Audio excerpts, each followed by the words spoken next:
Ok, ya ahora sí, vamos a ver el videito otra vez porque ya hicimos la corrección. Más bien, muchas gracias por avisarme y las disculpas del caso. Entonces vamos a ver el video.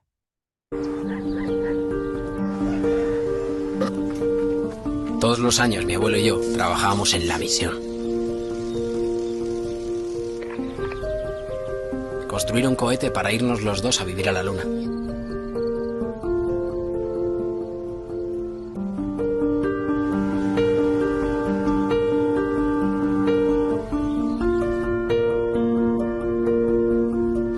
Cada año íbamos consiguiendo las piezas.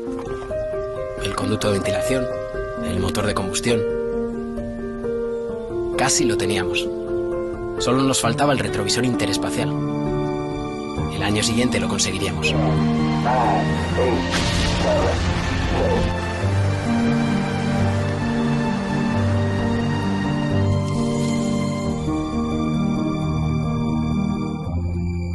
Pero ese año me di cuenta de que mi abuelo ya se había ido sin mí.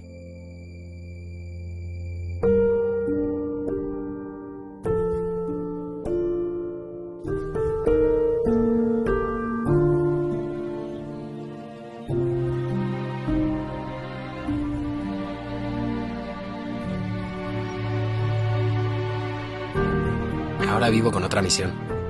Intentar llegar hasta él y hasta los millones de personas que sufren Alzheimer. Ok, bueno, listo. Esto es un videito ahí como motivacional, ¿verdad? Este, y haciendo conciencia sobre todo, ¿verdad? De lo importante que son todos estos tipos de enfermedades o estos síndromes que son los que vamos a hablar ahora. Entonces, los síndromes geriátricos en realidad son un conjunto de cuadros clínicos. ¿Qué significa? O sea, que tienen muchísimas etiologías o causas muy variadas, ¿verdad? Y que son caracterizados porque existe muchísima prevalencia o muchísimas personas en las personas adultas mayores o de edad avanzada, ¿verdad? Que tienen pérdida de esa capacidad funcional y fisiológica, ¿verdad? Y esto es lo que vamos a llamar que es una persona frágil o un estado de fragilidad, que es lo que nos va a ir dando la adultez mayor. Y esto impacta en la autonomía y la calidad de la vida de la persona adulta mayor y pues obviamente de todas las personas que cuidan, ¿verdad? O que acompañan. Muchas son potencialmente prevenibles, ya hemos ido hablando durante todas las sesiones de eso y es importante también ir haciendo conciencia en nosotros mismos desde jóvenes y en nuestras familias, en nuestros hijos, ¿verdad? Que podemos ir teniendo algunas actividades que nos van a ir ayudando pues a trazar o o a disminuir, ¿verdad? La aparición de algunos de estos síntomas. Pero muchas veces, ¿qué es lo que sucede? No se diagnostican a tiempo.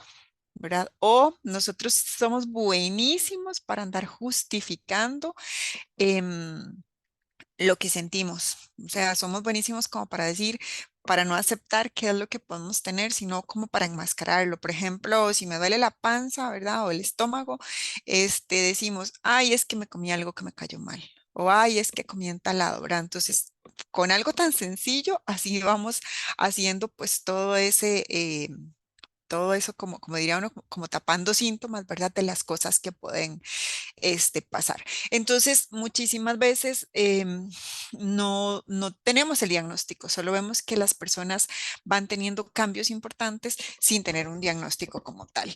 Y el detalle de esto es que la mayoría de estos síndromes no pueden ser abordados o tratados por una sola persona o por un solo especialista. Por lo general se requiere el trabajo grupal de varios profesionales, ¿verdad? Que desde cada uno de ellos, desde su especialidad y desde su expertise, pues nos vayan aprobando, nos vayan dando las herramientas necesarias, ¿verdad? Para poder abordar todo este tipo de síndromes.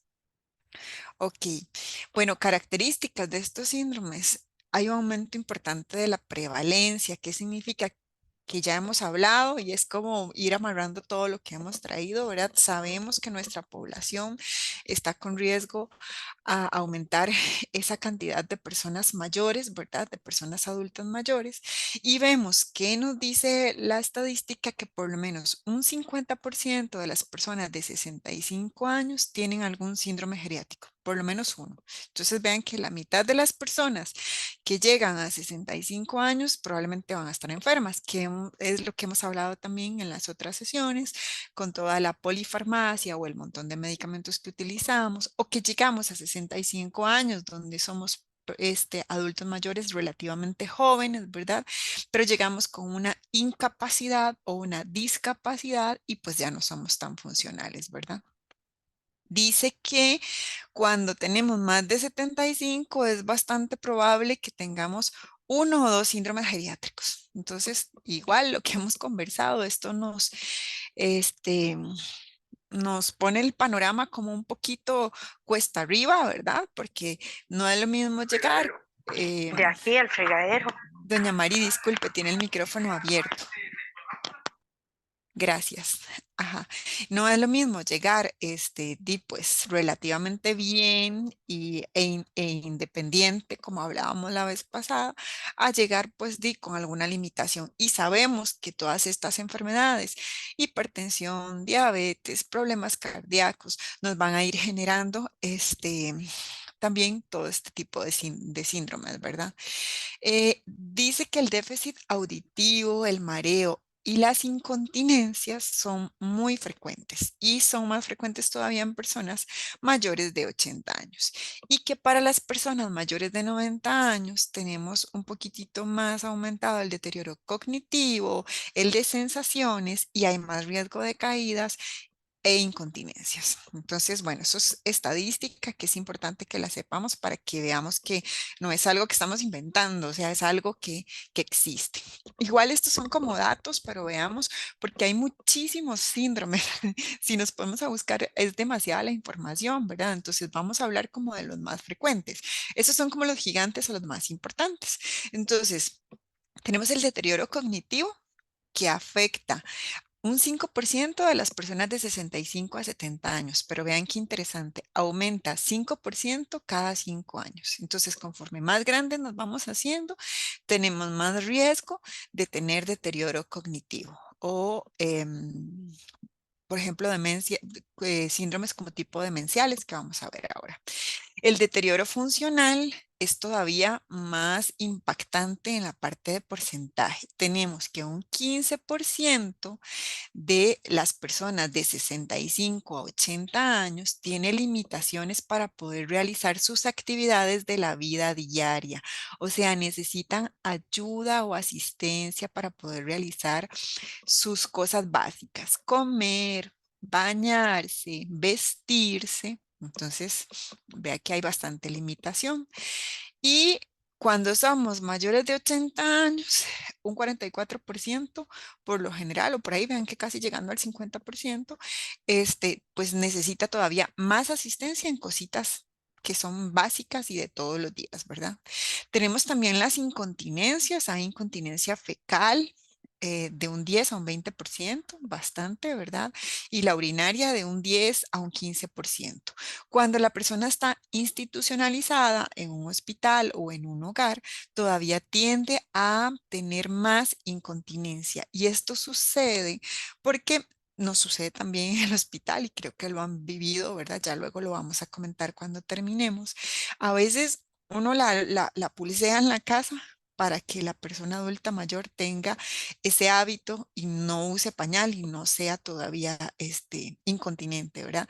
Pero resulta que llega al hospital, tal vez llegó deteriorado por alguna infección, como dice uno, como un pollillo, hecho un puñito, ¿verdad? Sintiéndose mal, y resulta que yo como enfermera en ese momento lo veo sintiéndose mal, hecho un puñito y le pongo un pañal. Porque yo vi que no tenía la capacidad para hacerlo. Entonces estuvo ahí 4 o 5 días con antibiótico mientras se le trató la infección, estuvo todo ese tiempo con pañal cuando se lo devuelven a la familia ya lleva pañal. Y uno dice, sí, pero esto no lo usaba, ¿verdad? ¿Por qué? Porque también, primero en el hospital nosotros no podemos conocerlos a todos cuando llegan, ¿verdad? Es muy importante por eso la valoración y la información que en muchas ocasiones pues nos acercamos para poder conocerla, ¿verdad? Desde ustedes.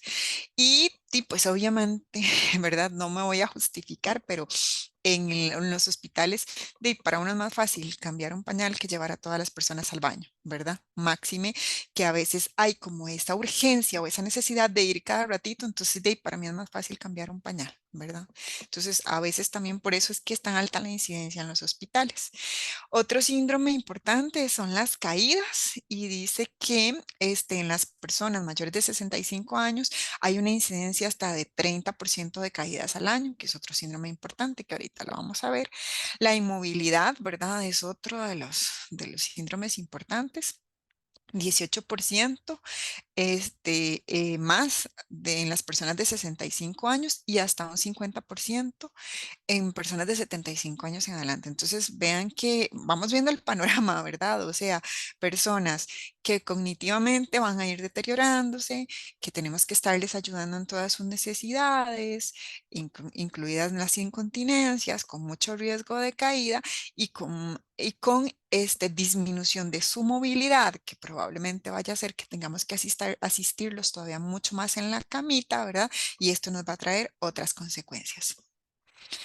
Existen otros síndromes geriátricos, ya hemos hablado un poquitito a lo largo de las sesiones de ellos, ¿verdad? Dijimos la fragilidad, o sea, por más, por mejor que llegue, por más que me cuide y por más calidad de vida, ya vimos que los cambios fisiológicos que va teniendo nuestro cuerpo hacen que nuestro cuerpo no responda igual, inclusive desde la parte inmunológica o de defensa, ¿verdad? Vi como cuando éramos más jóvenes, entonces somos frágiles, somos más frágiles. No, a veces nos enfermamos con un poquito más de frecuencia o me afectan cosas como que no me afectaban antes. Por ejemplo, qué sé yo, toda mi vida me acostumbré a que venía del trabajo media calurosilla, no esperaba mucho, me metía al baño y no me pasaba nada. Puede ser que ahora con solo el frito que esté haciendo a las 6 de la tarde, pues ya sienta cambios importantes, ¿verdad? Por todo lo que hemos hablado, porque la masa muscular no es la misma, porque el peso va disminuyendo, etcétera, ¿verdad? Y muy importante, pues el sistema de defensa, que es lo más importante que también ya ha trabajado tanto durante nuestra vida, que ese pobre sistema de defensa ya está como sacando ahí a la reserva para poder defender el cuerpo, ¿verdad? La sarcopenia, que la veíamos la semana pasada con lo de nutrición, ¿verdad? Que es cuando el cuerpo utiliza la reserva de energía y entonces es como cuando nosotros decimos es que está el huesito pegado a la piel, ¿verdad? O sea, gastamos esa reserva que hay en el músculo y el músculo ya no es tan grande o tan prominente como cuando éramos un poco más jóvenes. Este, bueno, acá hay datitos, ¿verdad? Que a veces en la comunidad hasta un 29%, o sea, hasta un tercio de la población adulta mayor, se ven así como flaquillos, como desgastadillos, ¿verdad? Y que en los hospitales, pues también puede aumentar un poquitito. Esto por lo general también aumenta porque, aparte que ya vamos a ver que la alimentación, bueno, ya vimos, pero también por ahí está anunciado, y cuesta mucho porque ya vimos que cambia el sabor de la comida, el gusto por la comida, ya no comen igual, entonces tienden pues a adelgazarse y cuando los ingresan a un hospital, que tal vez nosotros ahí como que restringimos la sal, por ejemplo, pero no tanto, pero en el hospital les dan sin sal. Porque la dieta es así. Entonces ya no les gusta el sabor. Y es que la comida sin sal no sabe a nada, ¿verdad? Cuesta mucho acostumbrarse. Es cuestión como de costumbre, porque si yo lo hago siempre, a mí me va a saber normal, ¿verdad? Pero si no lo hago siempre y siempre tengo ahí como el saborcito de la sal, y pues obviamente no me va a gustar una comida que no sepa a nada, ¿verdad? El déficit sensorial como de tacto, ¿verdad? O de de visión, ¿verdad? Sobre todo. Y vemos que ya hemos conversado también que las cataratas son bastante frecuentes, hasta un 75%, y que la mayoría tienen que usar lentes, ¿verdad? Para poder ver por eso. Y hay sordera también, ¿verdad? O pérdida de auditiva, ya lo hemos visto. El delirio es bastante frecuente, ¿verdad? Obviamente aumenta un poquitito más cuando están en los hospitales. ¿Por qué? Porque en los hospitales primero es el ambiente que no es el de ellos, que no es completamente conocido. Es un ambiente que por lo general pasa muchísimo con luz. Sean las 8 de la mañana o sean las 10, 11 de la noche, porque necesitamos estar pues asistiéndolos, dándole los medicamentos, ¿verdad? Dándole la vueltita. Entonces, si yo pues me pierdo porque no sé ni qué hora es, a toda hora las luces están prendidas, no puedo dormir bien ni nada, pues voy a tener, ¿verdad? Un poquito de delirio o desorientación en los hospitales. Por eso es que sube un poquitito más todavía. Todavía en el cuarto de cada uno de ellos o en la habitación yo puedo em, acondicionar de forma pues que a veces, yo no sé, algunos necesitan oscuridad total, otros necesitan nada más una lucecita ahí como para inducir el sueño. Entonces, si ya yo estoy acostumbrado a eso y vengo a un ambiente donde está así, y pues todavía es mucho más complicado. Existen otros, bueno, el dolor es bastante frecuente. Vean qué interesante que en los hogares, bueno, en las casas hasta un 80%, y uno dice que le duele y dicen todo, ¿verdad? Hablábamos el otro día de las articulaciones, ¿verdad? La movilización a veces no es igual, entonces hace que se atrofien un poquitito las articulaciones. Entonces, el dolor es algo también que casi siempre va a estar presente en este tipo de personas. Ya hablamos la semana pasada bien amplio de la malnutrición, ¿verdad? Y de lo que podemos hacer. De la dificultad para tragar también ya hablamos, y de las cositas que podíamos tener.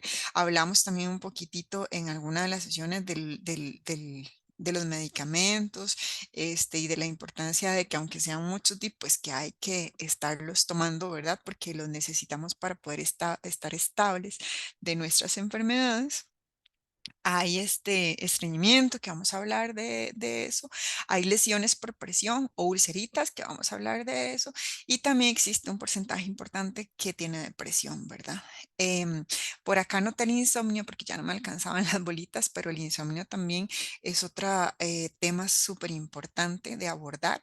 ¿Por qué? Porque hablábamos también en algún momento que mientras más grande nos vamos haciendo, menos necesitamos dormir, menos son nuestras horas de descanso, ¿verdad? Entonces, a veces nos da sueño muy temprano, 6, 7 de la noche, ¿verdad? Se acuestan a esa hora y resulta 8, 9, 10, 11. A medianoche ya tenemos 5 horas, a veces con costos llegan a la 1 de la mañana, ya son 6 horas. Eso es bastante para ellos, que es como lo que se describe más o menos en la literatura. Entonces, resulta que ya a esa hora ya no pueden dormir, ¿verdad? Porque se acostaron muy temprano, porque ya descansaron lo que necesitaban.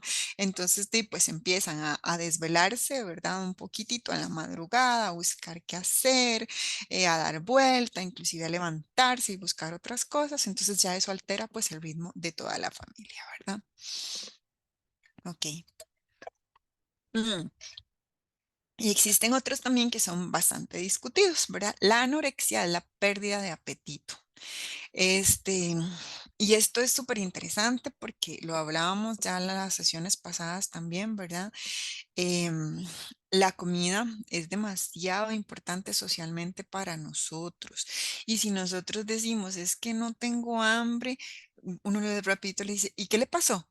Está triste, le pasó algo, se siente bien, ¿verdad? Porque no es normal que no tenga hambre o que no quiera recibir algo que me van a dar por la importancia que tiene socialmente la comida. Entonces vean que es bastante frecuente, casi que un cuarto de la población dicen no tengo hambre, y uno no puede creerles que realmente no tengan hambre. Si uno dice, sí, pero si nada más se comió en la mañana algo y fue tan poquito, ¿cómo no va a tener hambre? ¿Verdad? Entonces lo cuestiona muchas veces.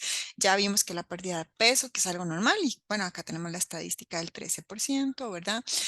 La sobrecarga familiar, vean qué importante por todo lo que hemos hablado igual, vean cómo todo se nos va uniendo y todo se nos va O sea, al final de cuentas es casi que todo lo mismo, ¿verdad? Es como muy interesante porque vimos ya que la mayoría son adultos mayores cuidando de adultos mayores y que ese es el panorama que tenemos también para las futuras generaciones.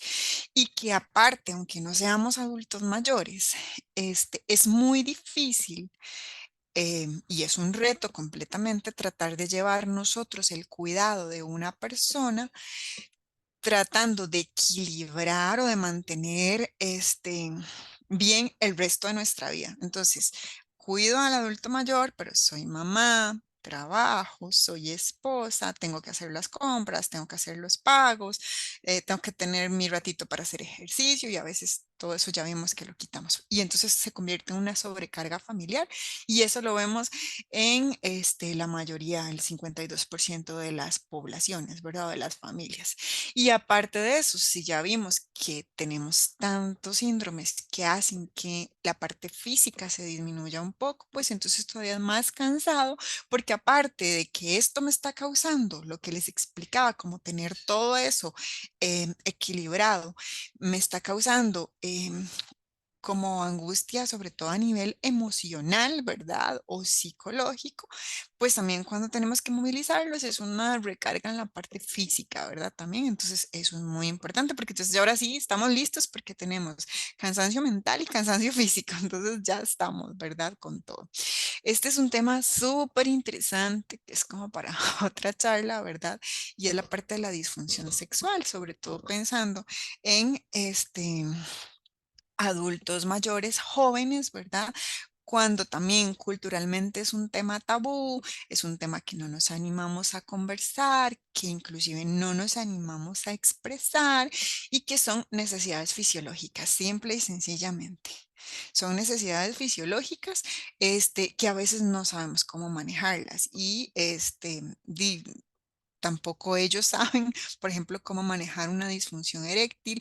A veces el personal de salud no se abre tanto, ¿verdad? A estos temas. Cuesta muchísimo encontrar gente que se abra a estos temas y es una necesidad realmente, pero eso es como para otra charla súper bonita y súper interesante y es un tema increíble, ¿verdad?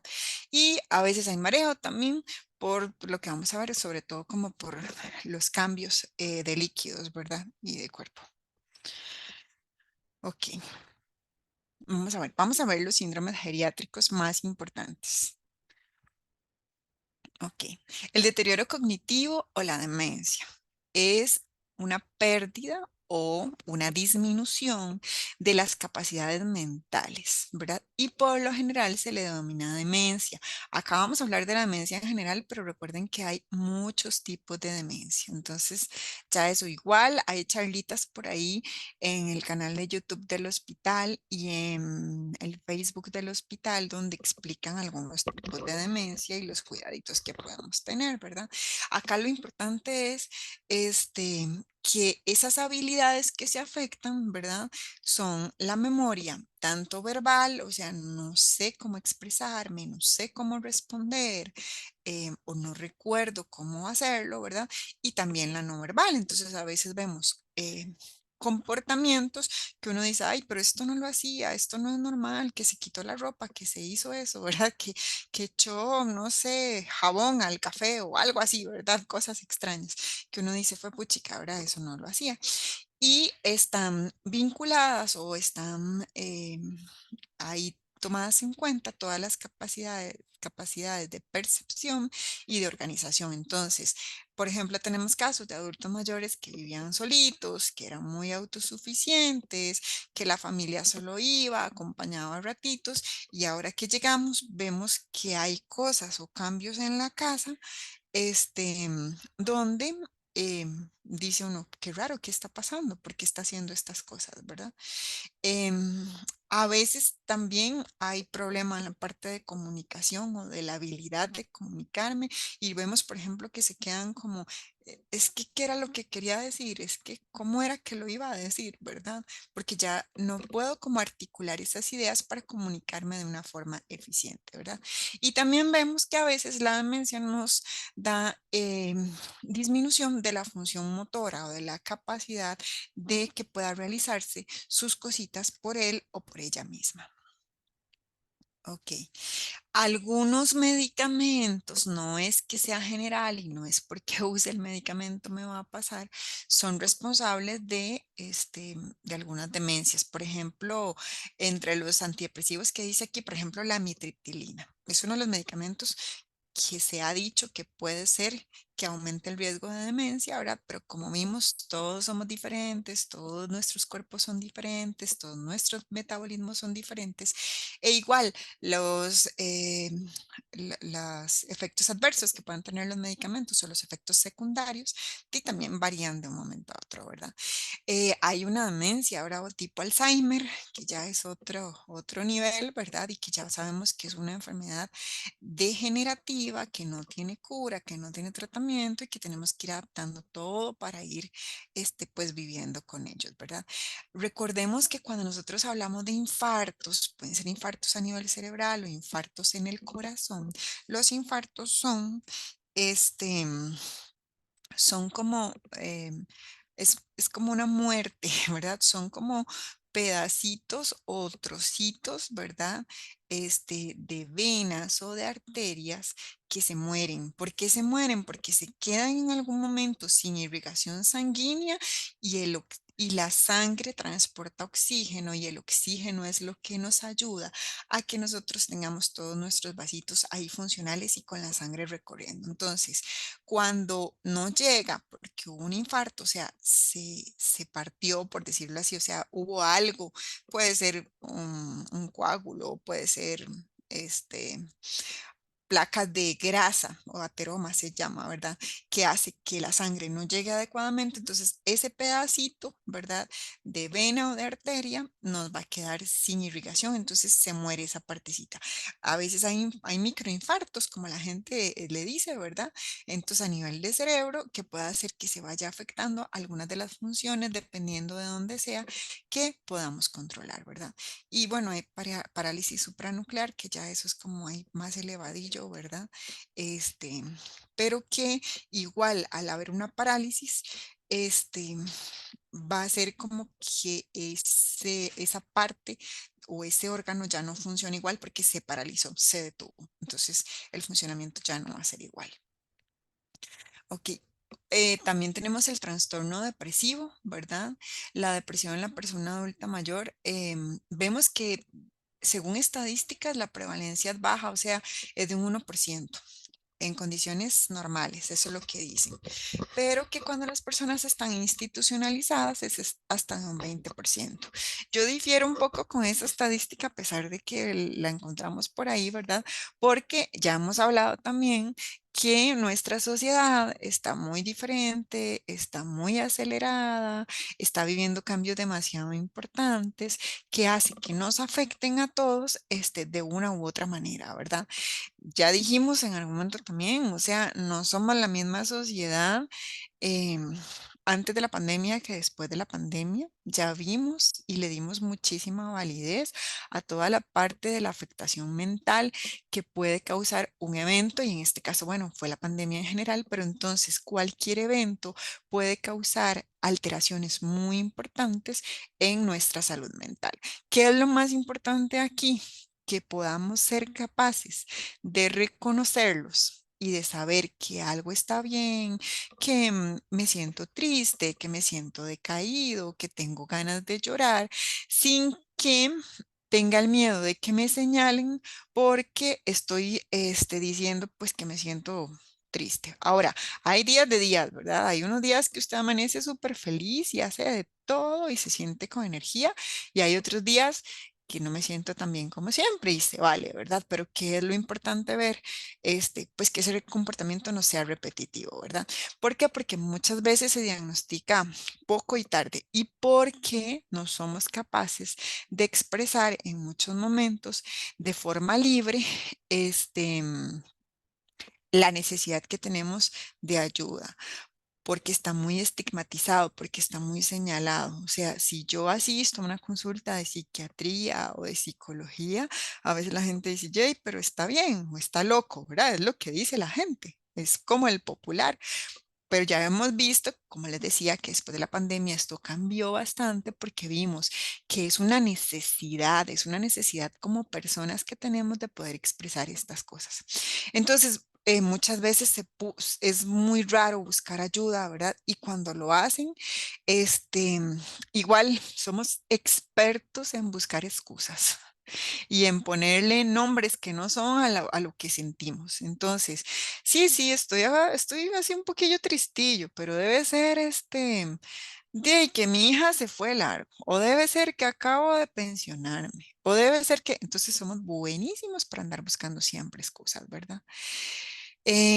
Bueno, pueden haber alteraciones conductuales, ¿verdad? O inclusive a veces no tanto como tristeza o depresión, sino un poquitito de irritabilidad o intolerancia. Entonces, reacciono como dice uno al chavazo, ¿verdad? Reacciono de una vez, apenas me dicen algo o apenas siento algo. Y el aislamiento casi siempre es algo de las cosas, pues, que más se manifiestan, ¿verdad? Di que es lo más fácil para yo no tener que dar explicaciones ni para sentirme incómodo, estar solo. Entonces, es una de las cosas que podemos ver cuando hay trastornos depresivos. Bueno, el tratamiento, vamos a verlo la otra semana con las compañeras de salud mental. Por lo general, la psicoterapia, ¿verdad? O sea, cosas que me mantengan distraído, que me mantengan activo, nos ayudan bastante. Y algunas veces, pues también algunos medicamentos hay que recurrir a ellos para que nos puedan ayudar cuando nos sentimos depresivos. Ok. La inestabilidad y las caídas es otra de las cosas que son bastante frecuentes. Dice que las caídas representan hasta un 90% de los accidentes de las personas adultas mayores, ¿verdad? Entonces vean que es bastante. Ahí hay alguien que me está escribiendo en la pizarra y me está haciendo flechas, líneas verdes. ¿Quién sabe quién será que me está ahí escribiendo en la pizarra? Pero bueno, todavía se ve. Cuando no se vea, entonces ya vamos a ver quién está escribiendo. Entonces, ¿cuáles son los factores relacionados a, a las caídas? Alteraciones en la marcha. Ya vimos desde el inicio que a veces la marcha ya no es como levantando por dolor, por incomodidad, por debilidad, ¿verdad? Entonces, es como arrastrando un piecito detrás de otro, ¿verdad? Entonces, a veces eso hace que yo no pueda levantar el pie bien y que alguna prominencia, una piedra, una calza, o sea, lo que sea, puede hacer que me pueda caer, ¿verdad? Alteraciones en el control postural. A veces no soy capaz como de mantenerme bien rígido, sino que me voy de lado, me voy del otro y obviamente si yo voy caminando y tiendo a irme de un lado y otro, y pues me voy a desbalancear, ¿verdad? Y algunas enfermedades que favorecen caídas. Por ejemplo, vamos a ver. Muchas gracias. Por ejemplo, vamos a ver, si yo padezco del azúcar, ¿verdad? Y ese día amanecí como con síntomas de azuquillar baja, como que me sentía debiluchillo, mareadillo, ¿verdad? Pero como dije hace un rato, siempre justificamos, ay, seguro es que me hace falta el café. Entonces me levanto, por ejemplo, y resulta que era esto, que tenía la azuquillar baja, que no le di la importancia adecuada y me caí, ¿verdad? Ajá, perfecto. La visión y los problemas de oídos pueden favorecer caídas y algunos medicamentos, exactamente. Por ejemplo, medicamentos de la presión. O sea, a veces, bueno, ve que a todos nos pasa. A veces, por ejemplo, estamos dormidos o estamos acostados y yo digo, ay, tengo que levantarme a hacer comida y me levanto de un solo y en lo que me levanto de un solo, todo me dio vuelta, ¿verdad? Me mareé.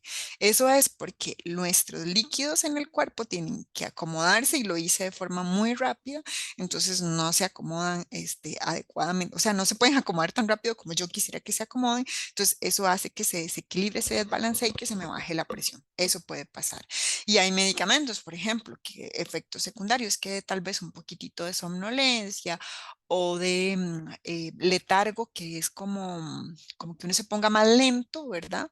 Entonces que también nos ayuden. Y pues obviamente los externos, ¿verdad? Que están relacionados más que todo con ambientales y que vimos en la sesión de los cuidados, y las cositas que tenemos que ver o que tenemos que ir retirando para disminuir el riesgo de accidentes. Y pues obviamente los propios que cada uno pueda tener dependiendo del lugar donde esté, porque por ejemplo yo les puedo decir y les dije, ojalá que no hayan tapetes, que no hayan gras, pero resulta que mi casa está llena de alfombras y de gras y no puedo hacer nada, tengo que vivir ahí.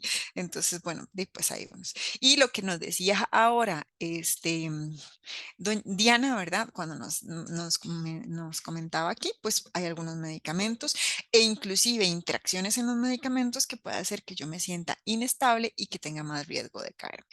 Las enfermedades cerebrovasculares, nos dice Erika también, y sí, perfectamente. O sea, todo eso puede hacer que me caiga como más fácilmente, ¿verdad? Otra cosa que tenemos es el síndrome de inmovilidad y las úlceras por presión, que aquí sí me voy a detener un poquitito más porque, bueno, ya lo tenía para esta, pero desde la vez pasada lo habíamos hablado. ¿Por qué? Porque las otras cositas, por más,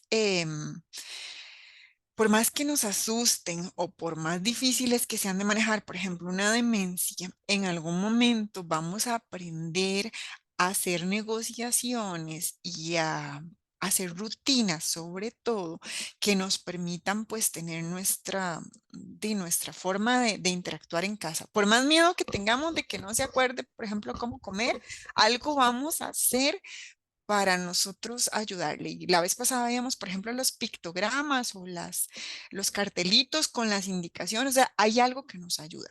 Pero cuando nosotros ya vemos una piel rota, con una lesión o una llaga, como decimos, pues obviamente nos va a dar muchísimo más miedo, porque ya eso implica que tengo que curar, que se puede infectar, que se puede hacer más grande y que se puede complicar. Entonces vamos a detenernos un poquitito más como en esa parte. Bueno, ¿qué la causa? Las enfermedades agudas, o sea, y el deterioro que estas van teniendo, ¿verdad? Bueno, en agudas puede ser una infección. Ya sabemos que ellos cuando hacen infección, los adultos mayores, no son como nosotros que nos ponemos calientes, ¿verdad? O que nos sentimos ahí mal. Más bien a veces ellos lo que sucede es que se desorientan, por ejemplo, nada más. Y uno dice, pero estaba bien y ella anda perdido, anda haciendo cosas, ¿verdad? Eso puede ser el, el signo, ¿verdad?, de infección en un adulto mayor. Diana, ahorita terminamos la charla y ya al final hacemos todo para poder subir solo la charlita a las redes. Entonces, si gusta, para que no se le olvide, apunte la preguntita por ahí, ya luego la comentamos porque vamos a tener tiempo para eso. Muchas gracias. Obviamente las enfermedades crónicas y todo lo que ya vimos que van produciendo invalidez o incapacidad o discapacidad, ¿verdad? Entonces ya nuestra capacidad de reacción no es igual, nuestro cuerpo no es igual, la capacidad, por ejemplo, de mi corazón o de mis pulmones hace que yo me agite mucho más rápido, entonces ya yo prefiero estar como más sentada, más en cama, ¿verdad? Obviamente que los déficits sensoriales, si yo tengo una diabetes desde hace mucho tiempo, ustedes saben que la diabetes va afectando los nervios del cuerpo, entonces en algún momento puede ser que los afecte y que yo pierda sensibilidad. Y nos pasa mucho en los pies, ¿verdad? A veces tienen un cholloncillo o si el zapato les lastimó o ha pasado inclusive hasta un chinche se clavan, ¿verdad? Y ellos no lo sienten y anda el chinche ahí clavado porque ha pasado, ¿verdad? Entonces, donde yo pierdo sensibilidad y no sé que tengo el chinche ahí, ni me doy cuenta hasta que me revisé o hasta que ya vi que, o una uña, me corté una uña mal y resulta que como no me duele ni me molesta tanto, ya no me doy cuenta que donde le puse el zapato ya está el dedo así todo grandote, todo rojo, ¿verdad? E inflamado. Entonces, a eso nos referimos con déficits sensoriales. Obviamente que antecedentes de caídas, sobre todo porque me puede dar mucho temor si ya me caí, volver a levantarme y volver a caerme y ojalá si me fracture o algo peor, entonces prefiero estar más en la cama, ¿verdad? Que estarme levantando. Interacción farmacológica, que ya vimos de que si yo tomo varios medicamentos y me levanto y me siento mareadillo y de todo, y pues mejor ni me levanto porque yo sé que me puedo caer, ¿verdad? Lo que hablábamos, a veces nuestras casitas no están como tan bien acomodadas para que nosotros podamos movilizarnos bien por las gradas, porque no podemos poner barandas, porque nos faltan este, ¿verdad?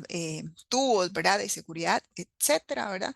Y pues obviamente también, si es un adulto mayor que pasa solito en la casa, porque todo el mundo tiene que salir a trabajar y los chiquillos a la escuela y de todo, porque de todo hay, puede ser que no se levante porque casi no tiene fuerza para levantarse y nada y que pase todo el día solito y que ya vamos a ver que la piel se presiona y puede abrirse, ¿verdad?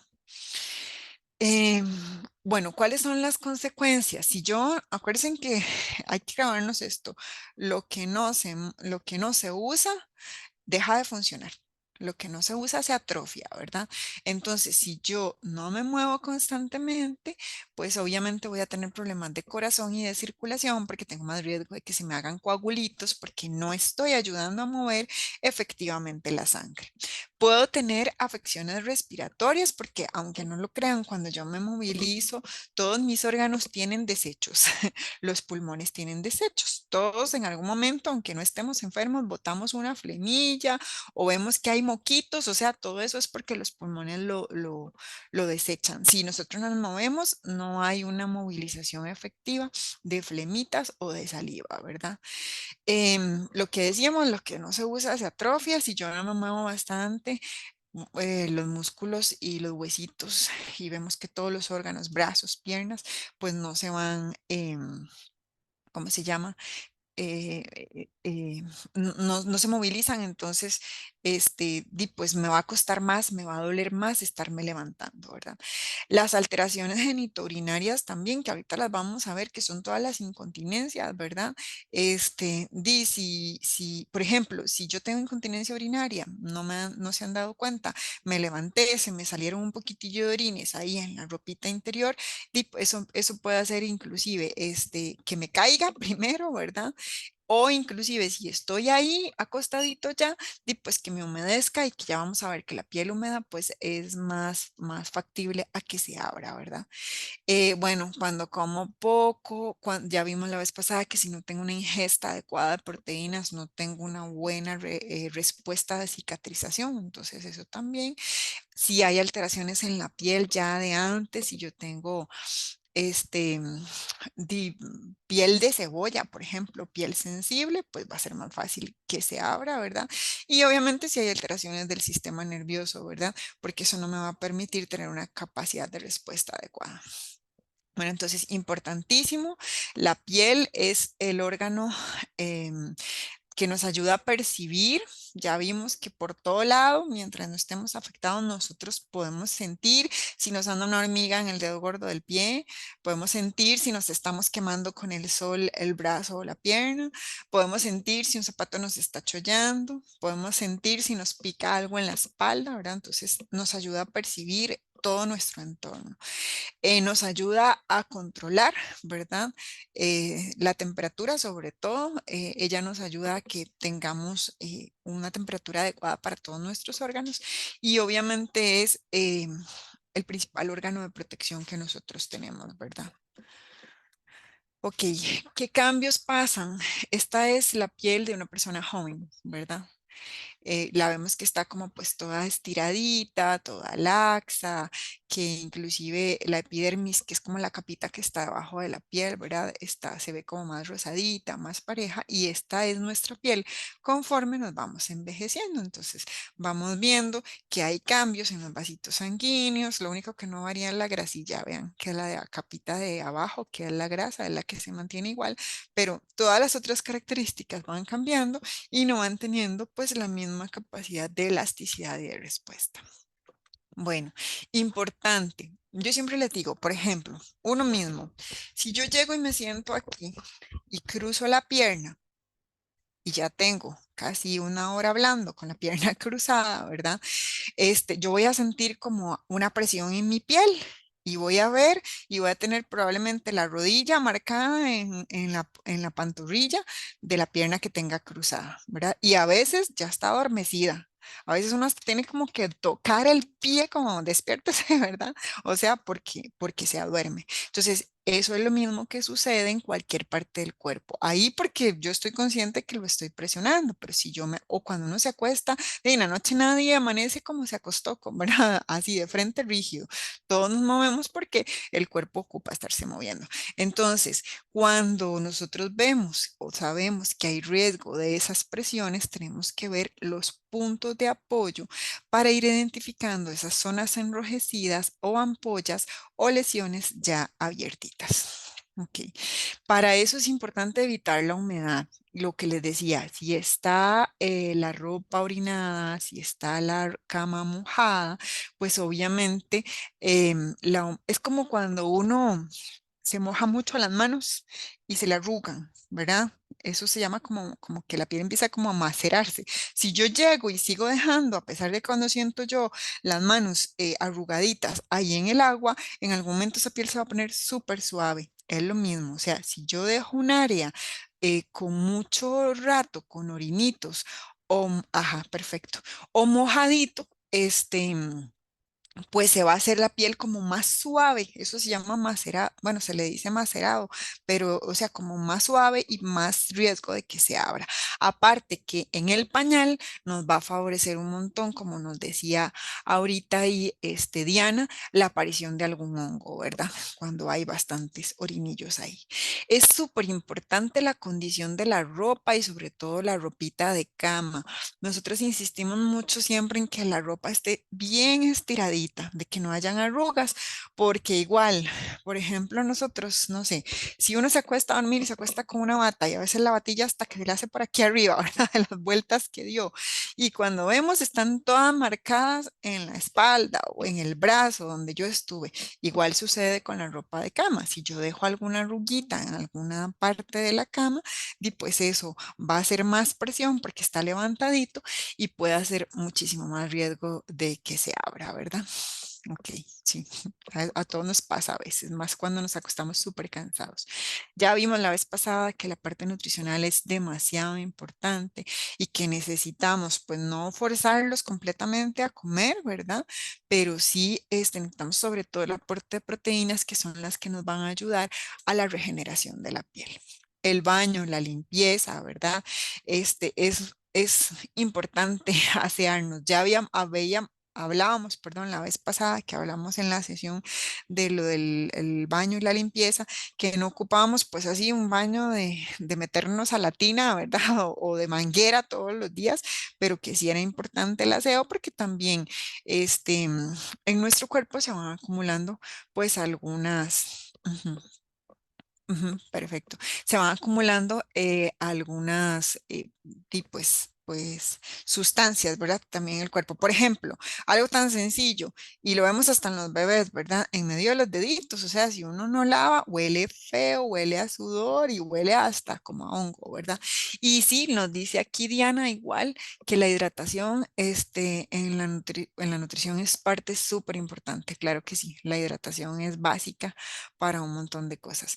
Importante posterior al baño, no friccionar, o sea, no secarnos porque uno a veces se seca así, ¿verdad? Por todo lado, sino que la idea es como enjutar, como dice uno, enjutamos el agua, ¿verdad? Porque esto puede hacer inclusive que se rompa la piel. Esto hace masaje y favorece circulación. Y también es importante. Ajá, nos dice Diana también que si tenía una manita cerrada, eso pasa mucho y que no le lavan y no le secan las manos y huele feo como a los bebés cuando les ponían guantes. Yo estoy en contra de los guantes de los bebés, por eso con los adultos mayores nos pasa igual en ese sentido, de que si no abrimos los deditos, ¿verdad? Bueno, eso es bueno, buscar medidas de mantener la manita abierta. Ahora, a veces está, por ejemplo, así, entonces ponerle algo, algún paño o alguna bola o algo, ¿verdad? Que trate de tener las manitas abiertas. Y la hidratación de la piel es súper importante, que ya lo veíamos la vez pasada con cualquier cremita que nos favorezca la parte de hidratación. La ropita adecuada para evitar el riesgo de lesiones es importante. O sea, Si yo, por ejemplo, le pongo una camiseta como esas brachetas que son todas talladas, ¿verdad? Que hasta me va a costar meterla y de todo, va a ser ropa que no va a ser tan adecuada, que se me puede estar subiendo, que más bien le puede hacer presión a buscar ropita, como veíamos la vez pasada, ojalá de abrir, de cerrar, con brochecitos o hasta con velcro, que sea mucho más fácil. Y no se recomienda pues como perfumes o lociones, ¿verdad? Directamente como en la piel, porque igual nos humedece o nos puede irritar, podemos poner algo en la ropa, eso sí. Y muy importante, la clave, ya lo hablábamos también la vez pasada, pero ahora le traigo ahí como unas imágenes, ¿verdad? La movilización es lo más importante para evitar el riesgo de las lesiones por presión. Hay que planificar cuándo hacemos ejercicios, cuándo hacemos movimientos, cuándo le asistimos, qué pueden hacer ellos solitos, ¿verdad? Y en qué momento necesitan compañía. Aprovecharnos de todos los implementos que podamos o que necesitemos utilizar. Ya vimos que se valen almohadas de todos los tamaños para disminuir la presión en todas las partes de presión, que ahorita creo que en la siguiente diapositiva podemos ver algunos puntos de presión. Mediecitas, como las mediecitas que hay ahora colchadas, ¿verdad? Son muy importantes y son básicas. Y ya vimos también pues que algunos tipos de colchón, ¿verdad? Estas almohadas tipo dona que hablábamos la vez pasada se pueden utilizar, pero sí hay que cuidar un poquitito porque les decía, no es que la vamos a poner y nos vamos a desentender completamente que ya no se le va a hacer la lesión, ¿verdad? Igual si se orina y la humedece o si nos quedó mojada la silla o la cama después del baño, y pues no va a ser un elemento útil, entonces eso es lo que hay que cuidar. Acá vemos, por ejemplo, los puntos de presión en una posición sentada, pero son bastante similares a una posición acostada, que es donde vamos a tener que tener siempre bastante cuidado. Bueno, se llaman escápulas, ¿verdad? Ahora, eso es una imagen viejita, pero no pasa nada, puede ser escápula u omoplato, que es como las paletas que le dice la gente también para nosotros ubicarnos, ¿verdad? La cresta ilíaca, bueno, el sacro, que es como la parte de la colita, que ya hemos visto que es un huesito bastante prominente en la mayoría de las personas, inclusive a veces, aunque tengan un poquitito más del peso normal, el huesillo ese, si uno pasa mucho acostado ahí o mucho sentado, duele y se siente, ¿verdad? Las crestas ilíacas son como, acá para bajito de la cintura, ¿verdad? En las caderas. O sea, son como las puntitas de las caderas, que sobre todo si pasamos mucho acostado, pues vamos a presionarlo, ¿verdad? Los trocánter son como las puntas de las nalgas. Ahí están ubicados los trocánter en la puntita de la nalga, que si nosotros igual pasamos mucho sentado o mucho acostado, pues podemos presionar, ¿verdad? La región popítrea o la región detrás de la rodilla es otra de las regiones que podemos presionar mucho. Acá no se va a abrir tanto la piel, sino que lo que se va a sentir es como el adormecimiento de los piecitos, ¿verdad? O de la pierna en esta parte. Y pues obviamente en el piecito todo lo que son talones, eh, los bordes internos, externos y los deditos, ¿verdad? Entre las rodillas, acá es súper importante también tener protección y los coditos, que son como los otros huesitos, este, prominentes. Entonces, como les decía, almohaditas de todos los tipos podemos utilizar en todos esos puntos de presión para descansarlos ahí de vez en cuando, ¿verdad? Y la movilización, que es muy, muy importante, que quise meterlo acá porque me encontré unas imágenes muy bonitas, ¿verdad? Donde ojalá siempre fueran dos, sería lo ideal movilizar a una persona con dos acompañantes, ¿verdad?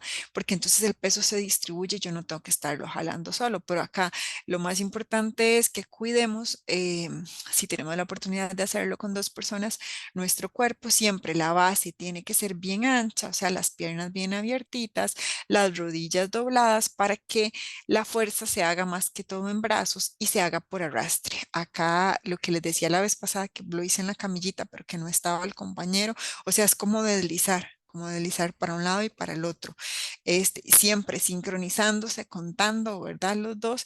Y acá, por ejemplo, los coditos, vean que están doblados, ¿verdad? Porque la idea es como que yo haga un arrastre, no que me eche todo el peso encima. Entonces, me gustaron esas imágenes porque creo que están un poquito claras. Y muchas veces, pues tenemos que ayudarnos con los recursos que tenemos. Entonces, la rodillita en la cama, en una posición donde yo no sienta que esté, este, forzando mucho mi espalda, ya sea que tomemos a la persona y que sea solo para ayudarle o que utilicemos la sabanita que veíamos el otro día, que era como la sabanita movible, que podemos agarrar la sábana que abarque de los hombros a la puntita de las nalgas para poder movilizarle. Y así es como le podemos dar vueltita, ¿verdad?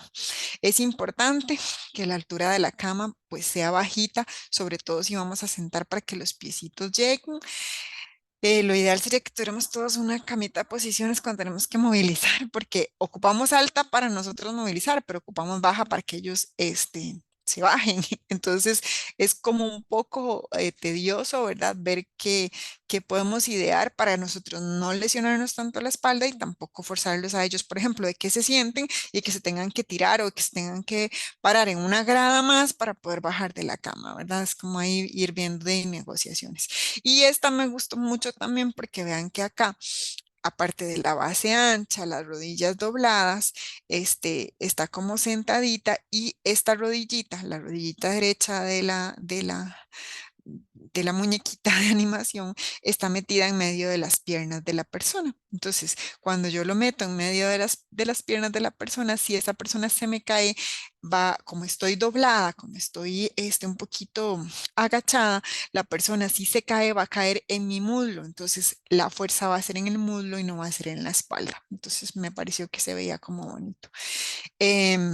Acá, ¿ves? Como les decía, entonces si se me cae, me apoyo con el bracito y si no, yo mismo giro para poder sentarlo. Entonces estaba como bien clarito.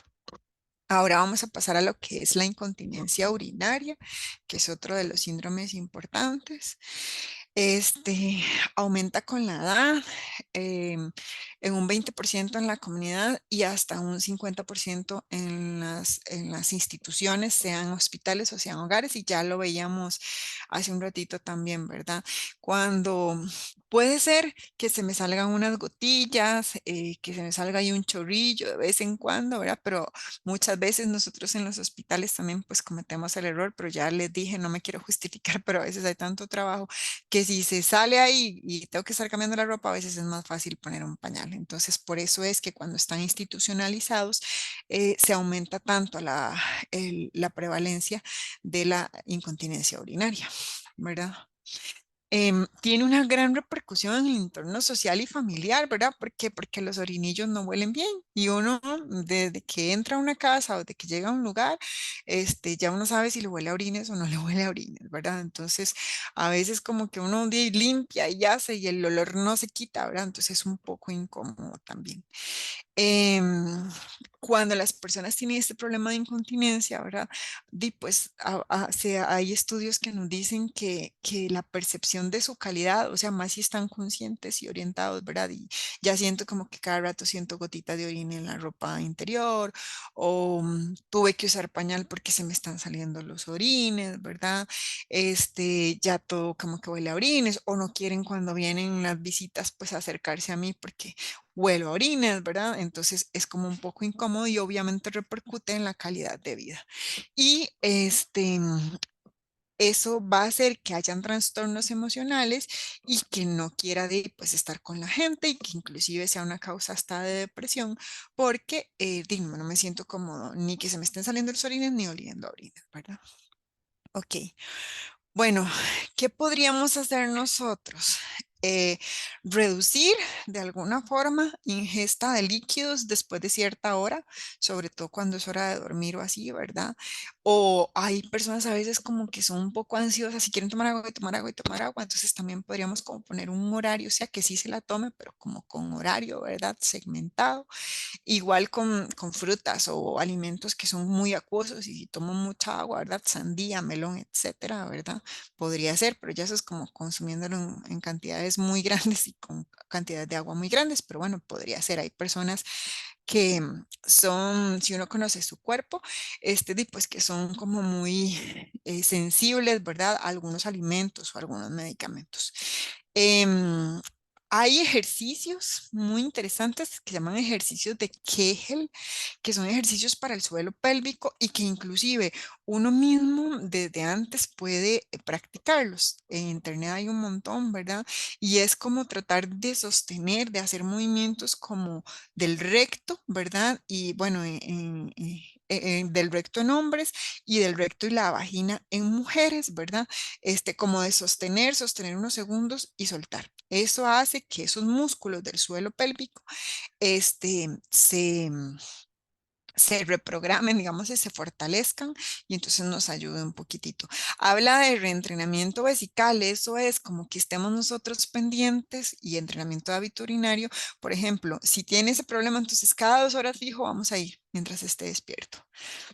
O aunque no tenga ganas de orinar, cada 3 horas lo voy a llevar para que la vejiga vuelva a hacer el hábito, ¿verdad? Nosotros antes, hace muchos años, por ejemplo, cuando las personas tenían sonda, usábamos para reeducar la vejiga, ya que ahora casi no se usa, ¿verdad?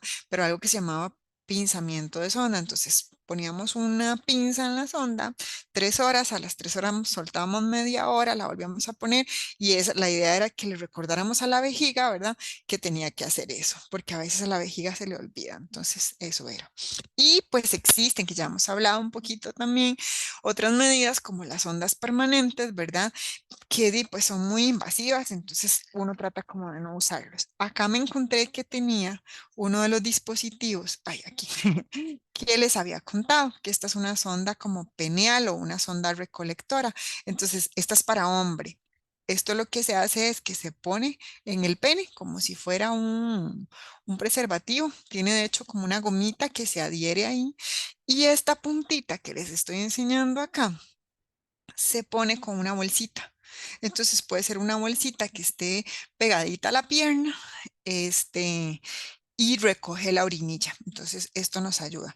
Lo otro que bueno, yo les había enviado información por ahí también, es el Uroclamp, que eran como los clips, ¿verdad? Que tienen como una almohadillita donde yo puedo prensar el pene y puedo, pues, aparte de ayudarme a hacer como ese reentrenamiento, o sea, porque llego, está el penecito, lo prenso, lo dejo un rato, luego le quito la prensa, luego lo vuelvo a poner, entonces puedo hacer el reentrenamiento. Pero eso es algo de lo que hay. Y que ya también les había mandado hasta de hecho se los mandé con publicidad porque me encontré que los venden en el más por menos, ¿verdad? Los paquetitos de absorbibles. Entonces era como un triangulito, que es como una toalla sanitaria, igual tiene como la misma función, solo que era un triangulito que yo puedo poner, por ejemplo, en los hombres para que si son gotitas, las gotitas queden ahí y no haya necesidad de usar completamente pañal. Hablábamos también la vez pasada y estuve buscando, pero todavía como que no hay dispositivos para las mujeres, probablemente por nuestra anatomía, ¿verdad? Porque es muy diferente, entonces lo que encontramos pues es para hombres por ahora. El estreñimiento es otra de las síndromes bastante frecuentes, ¿verdad? ¿Y qué es lo que sucede? Lo que tenemos que empezar a identificar muy bien es como las frecuencias de las evacuaciones. ¿Qué significa eso? Hay que conocer nuestro cuerpo. Hay momentos en los que yo digo, es que está estreñido o está estreñida, ¿verdad? Y resulta que va una vez cada 2 días, pero de ahí come muy poco. Si uno no come mucho, no tiene mucho que eliminar. Entonces, eso también tenemos que verlo. Puede ser que el patrón, antes, qué sé yo, yo iba todos los días, 2 veces al día porque como mucho y me mantengo muy activa y ese era mi patrón normal, pero resulta que ahora como poco, me muevo poco, entonces para mí ir de día por medio es mi patrón normal. ¿Qué es lo que vamos a poner atención cuando ya ha pasado muchos días, más de 7 días, de 7 a 10 días, cuando yo siento esa urgencia o cuando nos dicen es que tengo ganas o uno los ve como los chiquillos tratando de defecar, ¿verdad? Haciendo fuerza, pero que hagan fuerza. Eso significa que las heces están ahí como más induradas y que es difícil poder expulsarlas o sacarlas, ¿verdad? Em, Causas puede ser por el cuerpo y por todos los cambios que ha tenido el cuerpo, por la dieta, ¿verdad? Porque no les gusta a muchos tomar agua, no les gusta comer frutas, no les gusta comer vegetales y todo eso es lo que aporta fibra y nos ayuda. Muchos medicamentos tienen de efecto secundario el estreñimiento, ¿verdad? A veces es importante también ver características, porque ya vimos también, o en algún momento creo que se los mencioné, que mientras, vamos a ver, la edad es el factor de exposición cancerígeno más importante que tenemos. Mientras más grandes nos vayamos haciendo, más riesgos tenemos de tener cáncer. ¿Por qué? Porque nuestro cuerpo no se defiende igual, no puede, detectar esas celulitas que están cambiando, entonces tenemos mucho más riesgo. Entonces hay que estar atentos a eso porque a veces se hacen masitas en alguna parte del intestino, etcétera, que hace que no puedan salir las heces de forma adecuada también, ¿verdad? O inclusive un pólipo o un divertículo que ahora son también bastante frecuentes, ¿verdad? A veces cuando hay trastornos a nivel endocrino, como por ejemplo con la diabetes mal controlado, así puede ser que haya algún tipo de estreñimiento y pues obviamente cuando hay desórdenes neuromusculares, cuando hay limitación de movilidad de alguna parte, ¿verdad? Pues eh, puede ser que tengamos problemas de estreñimiento. Por ejemplo, personas que han perdido la movilidad de la cintura para abajo, etcétera, eso puede ser algo que nos afecte. Bueno, ¿cómo lo prevenimos? La educación es súper importante con todo lo que es dieta, actividad física, este, acá es interesante y lo puse, ¿verdad? Uso prolongado de laxantes. Y eso lo vemos a veces hasta con los chiquillos. Los chiquillos de ahora, los niños, tienen problemas de estreñimiento severísimos. ¿Por qué? Porque son muy sedentarios, casi siempre están jugando videojuegos, no les gusta tomar agua, no les gusta comer fruta, no les gustan los vegetales, comen muchos carbohidratos. Entonces, las heces son muy duras, ¿verdad? No tienen cómo ser suavecitas o pastosas. Entonces, uno los ve y ve a las mamás que utilizan, por ejemplo, laxantes. Y uno que siempre usan, que es el Picolax, que son gotitas, les encanta porque apenas toma el Picolax, ¿verdad? Ya le dan ganas de ir al baño. Igual nos sucede a nosotros con los adultos mayores. A veces dice, ay, es que ocupo las gotitas o ocupo las pastillas. O yo no sé si han probado el té de hojas de zen, también es magnífico para eso. Hace que le duela a uno la panza y que tenga como pasadas como cuando está mal de la pancita. Entonces, a veces cuando yo, dependo mucho de los laxantes, ya sin eso, ya como que me bloqueo también de que si no tengo las gotas no puedo ir, ¿verdad? Y otra cosa importante, ¿verdad? Ya vimos que la alimentación a veces es muy deficiente y entonces obviamente los alimentos que tienen fibra, ¿verdad? Y que son acuosos o la ingesta de líquido por aparte, pues nos es difícil. Acá hay otra cosa interesantísima, ¿verdad? A veces vamos a donde el doctor y le decimos, es que está con estreñimiento y nos manda fibra. ¿Verdad? Y la fibra es un polvo, ustedes lo han visto, que se diluye en agua y que si uno no lo mueve se pone todo gelatinoso y que hasta cuesta que a uno le baje por aquí. Para que yo use la fibra de forma adecuada, tengo que tomármela así como está, pero tomar mucha agua para que el agua llegue y lave toda esa fibra y la pase por todo el intestino y haga la función que tiene que hacer. Si yo tengo un adulto mayor que le mandan fibra, pero no toma agua, lo que le voy a hacer más bien es que las heces sean más duras y le voy a hacer como un tapón. Entonces, eso es muy importante cuando usamos fibra. Hay fibra líquida también. La caja creo que no la tienen todavía para las personas porque, así en general, porque es bastante cara, pero bueno. Este, mm, evitar los laxantes irritantes. Les decía, hay algunos, por ejemplo, el aceite mineral o inclusive el uso de aceite salat. La gente a veces usa el aceite salat o el aceite de cocina tomado todos los días. Los aceites, como el aceite mineral de uso oral o el aceite salat, ¿verdad? Hacen como un recubrimiento de todo nuestro sistema digestivo, o sea, lo recubren todo el intestino como para que sea resbalosito, digámoslo así, para que sea más adecuado para que las heces puedan salir. Y es algo que se puede tomar todos los días, que no va a interferir, excepto como que me lo tome con medicamentos, porque sí puede como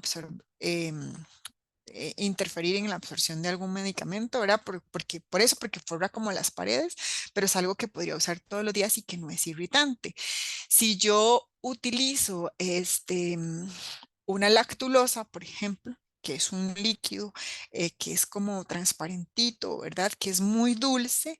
La lactulosa, la idea es que aumente el peristaltismo, que aumente la movilidad de todo el intestino. Entonces, uno toma lactulosa y lo que siente son pasadas, o sea, rapidito se siente que como esas pasadas que una y otra y otra. Entonces, la idea es no llegar a utilizar pues esos laxantes que más bien van a ser incómodos. La idea es que yo pueda ir y que me sienta bien defecando, no que me duela la panza, ¿verdad?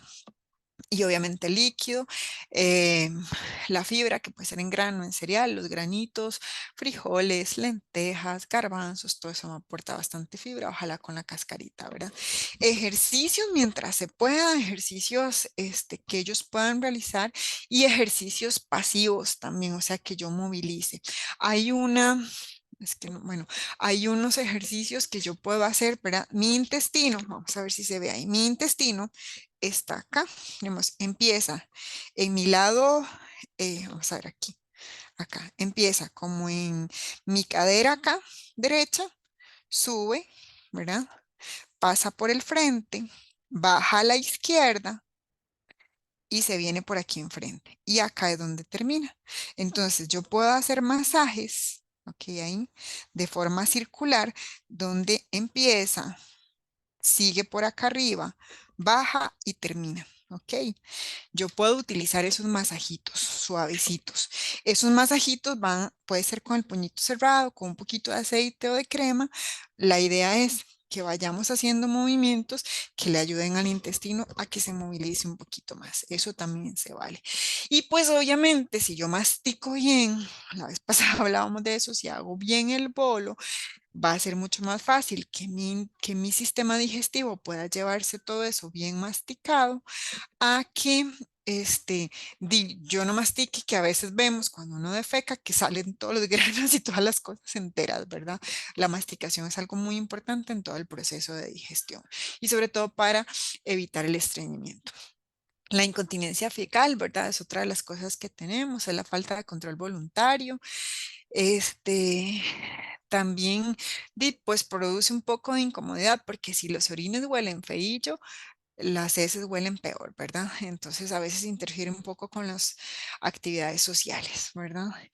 Em, la impactación es cuando las heces se quedan ahí en el intestino y se ponen tan duras que no pueden salir. Por lo general, a veces cuando hay impactación, la única forma de extraerlas es como con un tacto rectal y tratando de sacar como esa bolita que está haciendo ese taquillo, ¿verdad? Entonces la impactación es muy dolorosa, es muy incómoda y uno trataría de no llegar a tratar a un paciente que esté impactado, ¿verdad?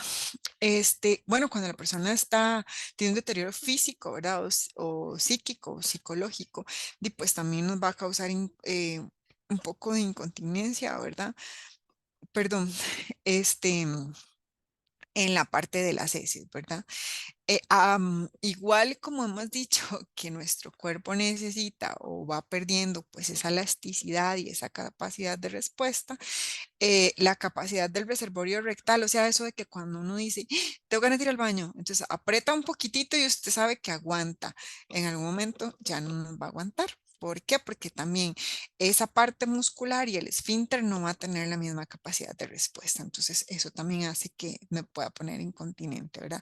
Y a veces también, por ejemplo, las personas que han tenido estreñimiento crónico, que las heces son un poco más gruesas, ¿verdad? Cuando van al baño y de todo, todo eso va haciendo que se vayan afectando los nerviecitos que están en el recto. El recto es una de las partes que tiene más irrigación y más nervios, entonces todo eso puede hacer que se vaya perdiendo sensibilidad, igual algunas enfermedades crónicas, y que entonces ya yo no sienta cuando me sale, ¿verdad? Ok. Ok, igual lo de las redes que ahí ya van a estar. Agradecerles ahorita la atención en la parte de la charlita. Ya vamos a revisar la asistencia y vamos a parar la grabación para poder hacer la interacción y las preguntas.